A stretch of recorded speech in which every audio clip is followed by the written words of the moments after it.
Ouais, ouais, il y a une phrase de Ahmed Jabala qui est un frère musulman qui explique, voilà, alors je sais plus quelle est la phrase exacte, mais en gros c'est par notre démocratie, c'est par notre amour de la liberté que des gens qui veulent les restreindre et imposer un totalitarisme islamique font de l'entrisme et essayent de prendre le contrôle de nos institutions ou d'influencer notre culture. C'est par notre trop grande liberté, une liberté qu'on a obtenue, qu'on a réussi à avoir le privilège d'exercer. Et malheureusement, quand cette liberté est confrontée à des gens qui veulent nous détruire, eh ben, il faut faire attention, il faut la défendre ou se défendre de ces gens-là.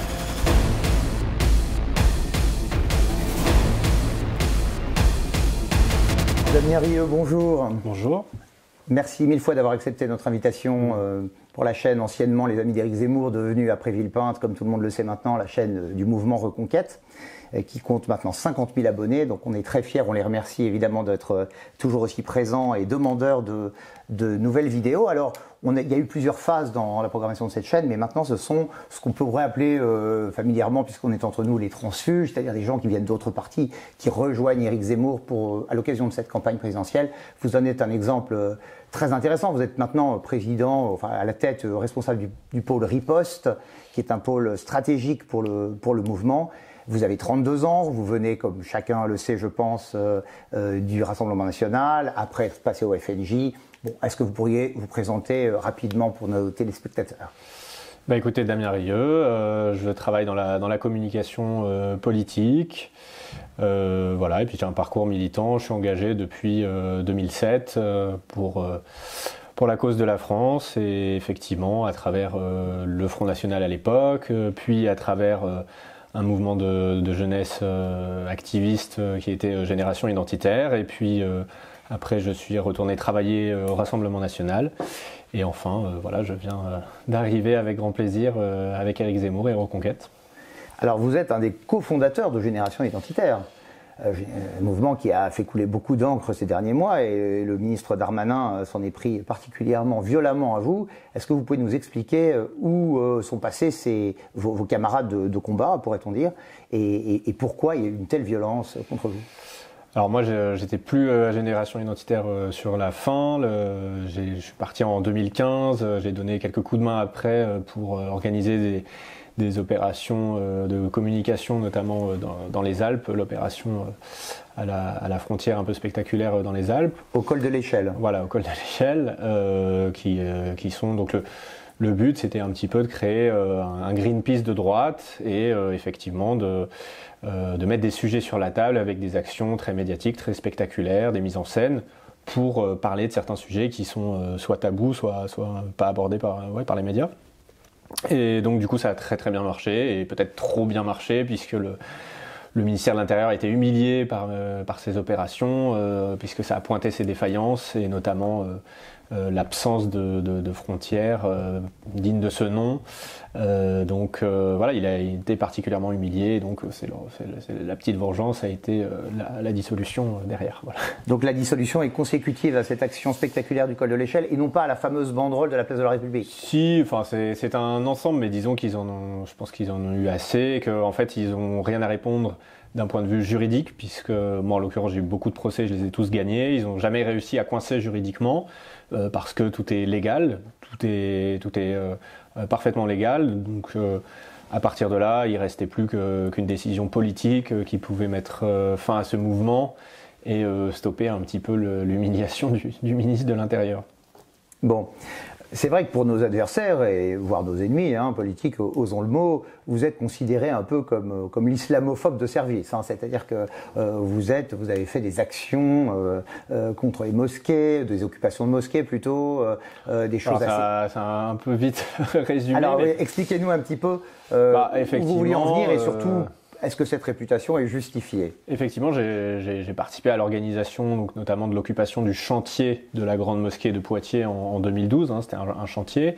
C'est une mosquée qui est radicale, qui est UOIF Frères Musulmans. Donc c'est pas n'importe quel type de mosquée, avec un imam qui était professeur à l'UESH, qui est l'Institut de formation des Frères Musulmans en France. Les Frères Musulmans sont des islamistes, ce ne sont pas des musulmans lambda, des musulmans inoffensifs. Ce sont des islamistes qui veulent appliquer la charia.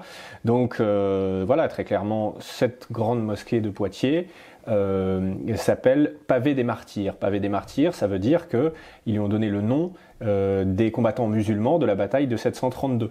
Donc ça s'inscrit, donner ce nom-là à cette mosquée, on voit bien qu'il y a une volonté d'inscription face au récit national français contre le récit national français. Donc ce ne sont pas des gens qui s'inscrivent dans notre récit national, mais qui s'inscrivent en opposition et qui font des combattants musulmans qui avaient à l'époque envahi la France leurs héros. Donc on voit bien à qui on a affaire, et c'est voilà. Et après sur le principe de l'action, donc c'était pour réclamer un référendum sur l'islamisation et la construction de mosquées, sur l'immigration et la construction de mosquées en France. Ce sont des questions qui n'ont jamais été tranchées par les électeurs. On n'a jamais demandé leur avis aux Français. Et puis c'est 2012, c'est une époque où parler d'islamisation. Alors bien sûr, il y avait des lanceurs d'alerte comme Philippe de Villiers, qui, je crois, début des années 2000, tire la sonnette d'alarme sur les questions d'islamisme. Ou Jean-Marie Le Pen. Ou Jean-Marie Le Pen. Encore avant lui. Mais à l'époque, c'était, je dirais, on nous prenait un peu pour des parano, des oiseaux de mauvais augure, un peu fous, voilà. Et puis on a vu ce qui s'est passé dès 2012 avec Mohamed Merah, et puis après les tragédies du 13 novembre ou de l'attentat de Nice, et puis voilà, on en a tous les 6 mois. Donc, si vous voulez, à l'époque, c'était peut-être moins bien vu, moins bien accepté. Je pense qu'aujourd'hui, tout le monde a compris qu'on avait raison d'alerter sur ce sujet-là. Est-ce que vous pensez qu'il y a encore, avec une présidence Zemmour, la possibilité d'inverser la vapeur? Je crois que les solutions proposées par Éric sont très claires. Il demande la discrétion. Alors déjà, il y a toute une partie sur combattre l'islamisme, dissoudre les frères musulmans, donc tout ce qui est structure, pensée islamiste, donc tous les gens qui veulent appliquer la charia. Ça, je pense que ça ne sera plus un problème quand Éric Zemmour sera président, parce que ce sont des gens dangereux qui seront neutralisés.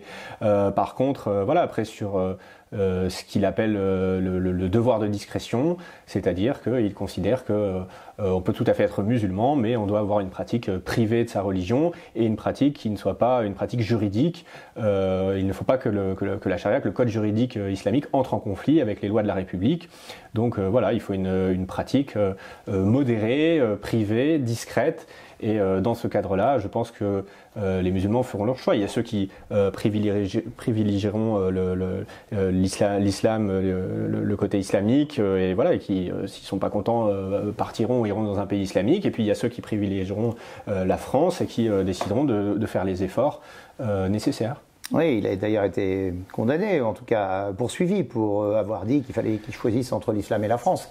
C'est exactement ce que vous êtes en train de nous répéter là. Est-ce que vous vous considérez vous-même comme un laïciste, ou en tout cas un partisan de la laïcité, disons, si je précise ma question, de la laïcité à la française, évidemment, pas de la laïcité à l'anglo-saxonne, dont on sait très bien qu'elle privilégie la liberté religieuse au détriment de la liberté de conscience? Oui, je ne remets pas du tout en cause cette vision. Après, il y a évidemment un substrat culturel, un héritage. Voilà, on est la France des clochers, on est l'Europe des cathédrales, et donc il y a évidemment une culture, une civilisation qui a en grande partie une base chrétienne. Donc il y a une prééminence du christianisme et du catholicisme en France et en Europe, et je pense qu'il faut la conserver, la transmettre, voilà, et la défendre. Oui, donc c'est pas uniquement du cultuel dont on parle, c'est du culturel, évidemment, avec une prééminence du catholicisme ou du christianisme ou du catholicisme. Oui, tout à fait. Après, l'engagement politique, c'est pas un engagement religieux, donc on parle du culturel, ça c'est sûr. Alors, les racines chrétiennes de la France, parlons-en, cher Damien Rieu. Vous y êtes attaché en tant qu'identitaire. Je pense que le mouvement d'Éric Zemmour l'est aussi, mais ça gêne un certain nombre de gens, pas seulement en Europe pour parler de la civilisation européenne et occidentale, mais également dans notre vieux pays. Comment vous expliquez ce Cette tolérance vis-à-vis de l'islam et même parfois ces compromissions et puis cette gêne dès qu'on parle de ce sujet des racines culturelles françaises. Bon, ça s'inscrit dans la logique de déconstruction, d'affaiblissement de tout ce qui fait notre identité, notre enracinement et de tout ce qui vise à créer un homme mobile, un simple numéro, un consommateur. Donc tout ce qui empêche l'homme de devenir un consommateur est éliminé et l'identité fait partie de ce bouclier, de ces racines qui font de nous autre chose que des numéros. Donc voilà, je pense que ça s'inscrit dans la logique de mondialisation, d'hommes, de citoyens du monde. Voilà, ça fait partie de ce que depuis 68 on essaye de détruire. C'est uniquement, selon vous, une logique consumériste qui nous pousse à renier ces racines? Non, pas que. Non, mais il y en a plein. Il y a plein de logiques qui se conjuguent. Il y a des gens, effectivement, qui veulent imposer une autre religion et donc qui sont embêtés si on leur explique qu'ici, c'est une terre où il y a plus de clochers que de minarets. Donc, effectivement, c'est une conjonction contre la destruction de ce qui fait notre identité. Oui, c'est plus simple pour l'islam de passer dans des interstices d'un pays déchristianisé que de s'affronter directement à la culture traditionnelle. Oui, il y a une phrase de Ahmed Jabala, qui est un frère musulman, qui explique, voilà, alors je ne sais plus quelle est la phrase exacte, mais en gros, c'est par notre démocratie, c'est par notre amour de la liberté que des gens qui veulent les restreindre et imposer un totalitarisme islamique font de l'entrisme et essayent de prendre le contrôle de nos institutions ou d'influencer notre culture. C'est par notre trop grande liberté, une liberté qu'on a obtenue, qu'on a réussi à avoir le privilège d'exercer. Et malheureusement, quand cette liberté est confrontée à des gens qui veulent nous détruire, eh ben, il faut faire attention et il faut la défendre ou se défendre de ces gens-là. Pas de liberté pour les ennemis de la liberté, vous êtes un peu révolutionnaire finalement. Non, je n'irai pas jusque-là. Moi, je suis pour une grande liberté d'expression. Je pense que d'ailleurs que les islamistes devraient avoir toute liberté de dire ce qu'ils pensent, et je pense que ça serait plus sain qu'ils puissent s'exprimer, parce que en fait, si aujourd'hui il y a des gens qui arrivent à nier l'islamisme, c'est parce que les islamistes n'ont pas la parole ou adoptent un langage de taqiyya, etc. Alors qu'en fait, quand il suffit de les lire et quand ils disent tout à fait ce qu'ils pensent, ils ont une stratégie, ils ne la cachent pas spécialement, simplement, voilà, parfois certains effectivement décident tactiquement de la cacher, de la mettre de côté, mais il suffit simplement de lire ce qu'ils disent, de lire leurs documents pour savoir que certains ont une stratégie de conquête délibérée et organisée. Donc vous n'êtes pas pour des lois restreignant la liberté d'expression, quelle que soit cette expression finalement? Moi, je pense qu'on a plus intérêt à écouter ce que les gens ont vraiment à dire et à les laisser parler, comme ça on sait qui est qui, plutôt que de mettre sous le tapis des pensées. Ça ne résout pas les problèmes d'interdire aux gens la liberté d'expression, et on est suffisamment victime de censure. Nous, les idées patriotes, dès qu'on critique l'immigration, on est suffisamment victime de censure pour ne pas vouloir faire la même chose. Donc moi, je suis un partisan de la liberté d'expression. Eh oui. Et c'est vrai qu'on en est les premières victimes, nous, de cette absence de liberté ou de ces restrictions. Vous seriez pour l'abrogation des lois Pleven et suivantes si nous arrivions demain aux responsabilités? Je suis pour moi la liberté d'expression totale à l'anglo-saxonne. Voilà, je pense que c'est pas au juge de dire ce qu'on peut dire ou pas dire. Après, chacun a le droit de critiquer, de dire bah, je ne suis pas d'accord, cette idée est fausse, mais je pense que ce n'est pas à la loi de gérer cette liberté d'expression. Donc moi, je suis complètement pour la liberté totale sur tous les sujets. Si on a envie de dire que le ciel est jaune, et ben on dit que le ciel est jaune. Et puis si cette idée est stupide, il n'y a pas besoin d'une loi pour la sanctionner. Donc tout, selon vous, est dissible, hormis peut-être l'insulte et la calomnie personnelle. Mais là encore, la limite est ténue parce que les communautés se servent de ça pour précisément attaquer. Oui, effectivement, il faut quand même peut-être une limite. La diffamation, voilà, mais il faut que vraiment ce soit le dernier recours, soit une restriction juridique. Et je pense que l'intérêt de l'espace démocratique, c'est de laisser au maximum toute l'expression possible des idées. Donc, oui, il peut y avoir l'insulte, mais moi, vous savez, je me fais insulter régulièrement. Bon, alors vraiment, quand j'ai des menaces de mort très très caractérisées, je pousse le truc à porter plainte, mais il faut vraiment que ça soit très très salé. Mais sinon, enfin, qu'est-ce que ça peut faire d'être insulté? C'est pas très grave.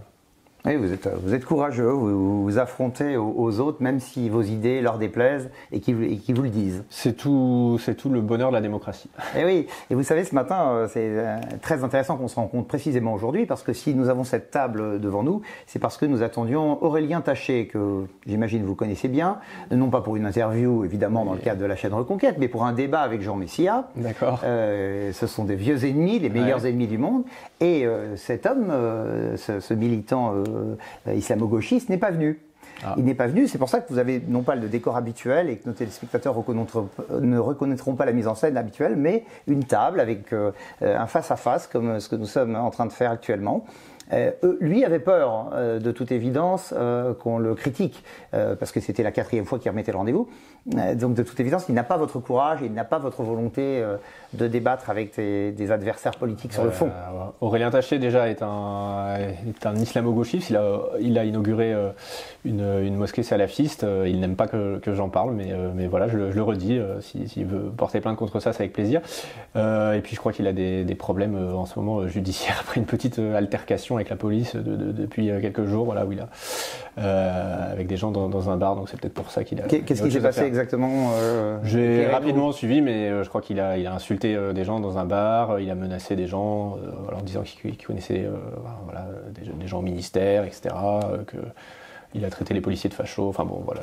Il s'est attaqué à la police nationale, oui, en plus. Voilà, je crois, il me semble. Oui, donc c'est pas tout à fait la gauche que vous avez connue, par exemple, avec vos parents. Je crois que vous êtes fils d'un militant communiste, c'est ce que dit votre fiche Wikipédia. Pardon de ne pas être allé très loin pour trouver l'information.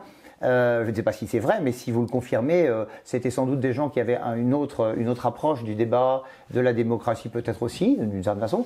En tout cas, de la confrontation des idées, qui n'hésitaient pas à aller au contact, on pourrait dire. Oui, bon après, voilà, chacun ses convictions, mais effectivement, je pense que du côté de mes parents, on était vraiment dans la logique 68 art, quoi. Ça a été vraiment cette génération qui je pense aujourd'hui, qui n'a pas transmis l'identité, qui n'a pas transmis la chaîne qui au-dessus de nous depuis des siècles et des siècles était transmise de génération en génération. Donc il y a une rupture effectivement dans cette génération-là, celle de mes parents et de beaucoup de parents de ma génération. Mais en même temps, ils n'étaient pas islamo-gauchistes, eux.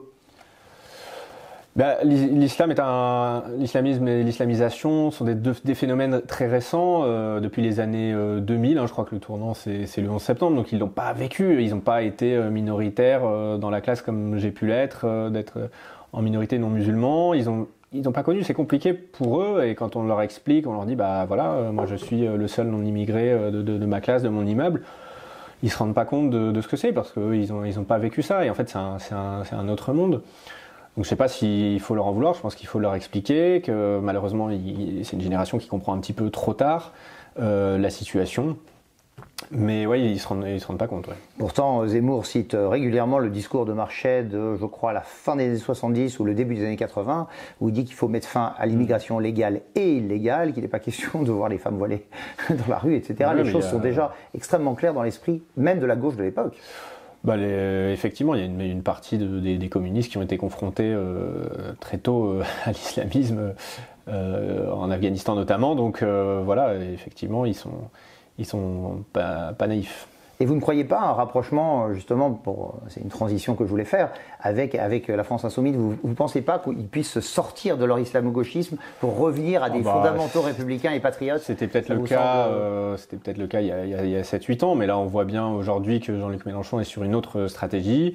Il y a un sondage dernièrement qui explique qu'il y a 45%, je crois, ou 49% des musulmans qui voteraient Jean-Luc Mélenchon, donc c'est plusieurs millions de voix pour Jean-Luc Mélenchon, c'est probablement peut-être la moitié de son électorat aujourd'hui, donc il est donné à 10, il est à 5% qui est un électorat musulman, donc il ne va pas se couper de 5% de son électorat.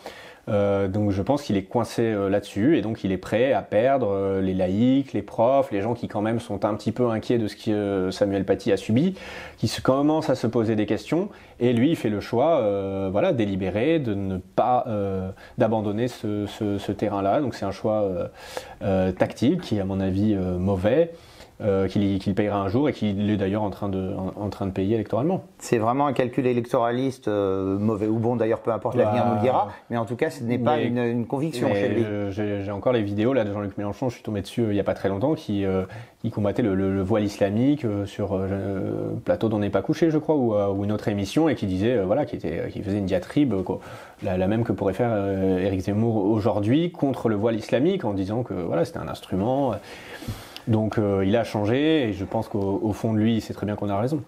Ah, vous pensez que ses convictions sont celles d'avant et non pas celles de maintenant? Oui.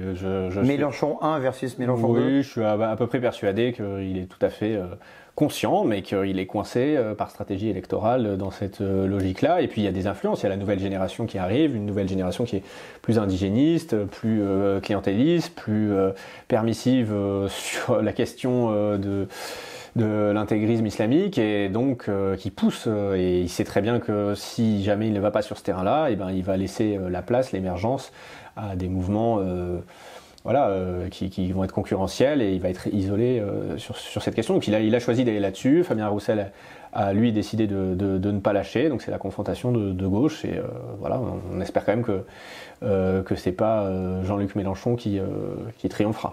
On l'espère aussi, mais pour l'instant les sondages lui donnent plutôt raison par rapport à Roussel, malheureusement.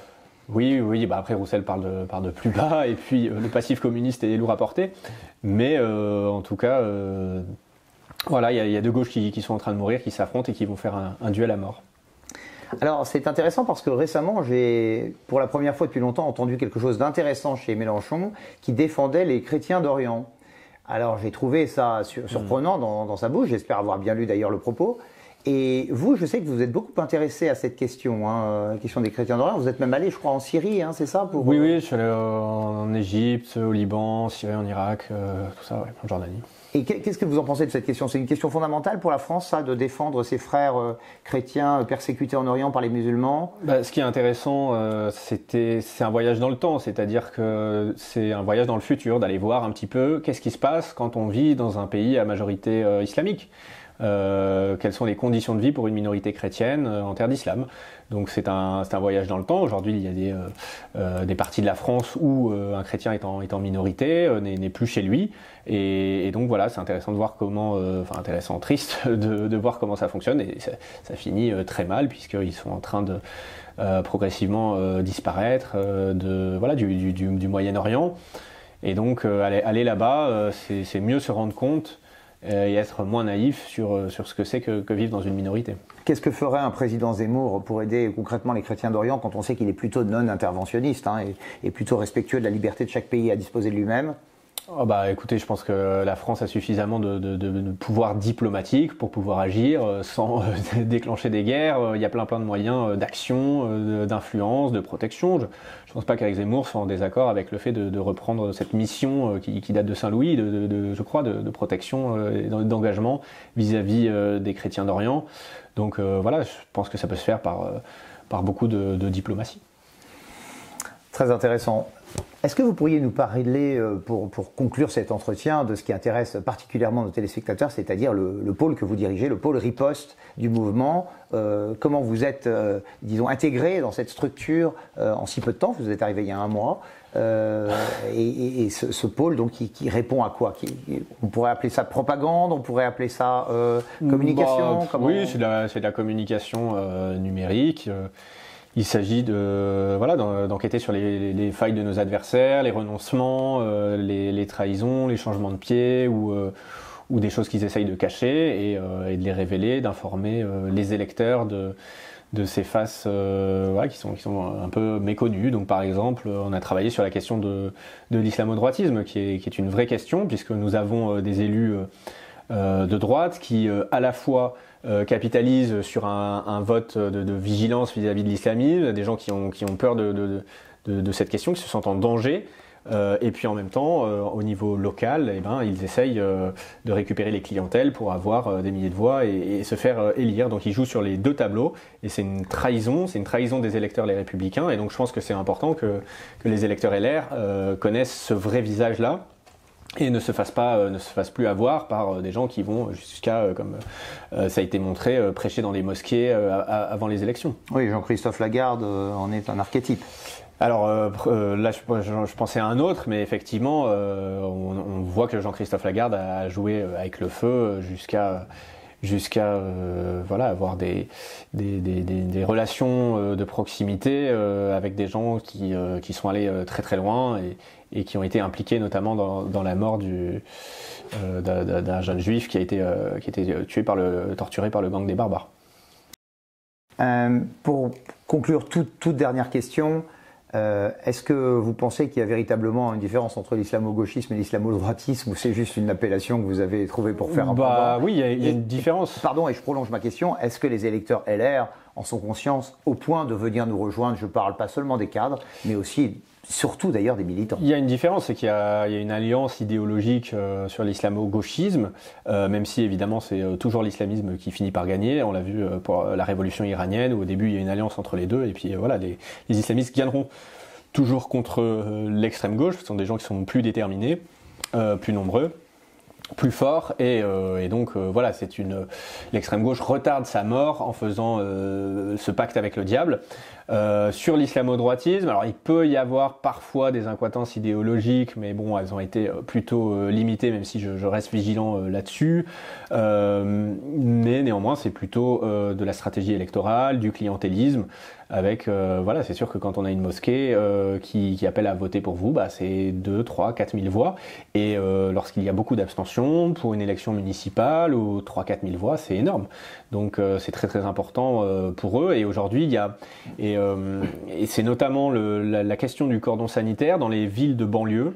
Le cordon sanitaire contre le Rassemblement national a obligé les candidats, les républicains, au lieu d'au second tour se rallier avec le Rassemblement national et avoir les voix, je dirais, des derniers Français qui habitent certaines zones, bah, vu qu'il y a le cordon sanitaire, au lieu de se tourner vers le Rassemblement national, ils sont tournés vers une clientèle islamique. Donc quelque part, ce cordon sanitaire-là les a entraînés vers ces compromissions, quoi.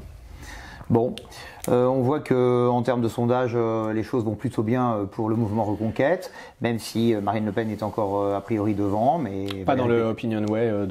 Il y a égalité aujourd'hui. Donc. Ah voilà, égalité aujourd'hui. Vous voyez, vous me prenez de court. Merci de cette information. Donc nous sommes confiants. Est-ce que vous avez un dernier mot pour nos téléspectateurs avant de nous séparer? Eh ben, déjà bravo pour tous ceux parce que moi j'arrive alors que le travail a déjà été fait, pour tous ceux qui sont engagés, qui militent depuis le début dans cette aventure, parce que être les premiers, ça n'a pas été évident. Donc bravo à tous ceux qui ont cru dès le début, qui ont travaillé. Je pense que c'est vraiment, faut leur rendre hommage. Et puis surtout, il reste 50 jours, donc là il faut absolument tout donner. Je pense qu'il y a des choses qui sont très importantes, notamment le porte-à-porte. Il faut vraiment en faire beaucoup, parce que les réseaux sociaux, on est très fort là-dessus et tout, mais ce qui compte, c'est le terrain. Donc je pense qu'il faut aller convaincre et faut pas être timide. Et dans cette dernière ligne droite, aller convaincre ses voisins, son quartier. Si tout le monde le fait, ça peut vraiment faire basculer les choses. Merci mille fois, Damien Rieu. Merci pour cette interview. Merci, avec plaisir. Bonne campagne à vous et à très bientôt. Merci.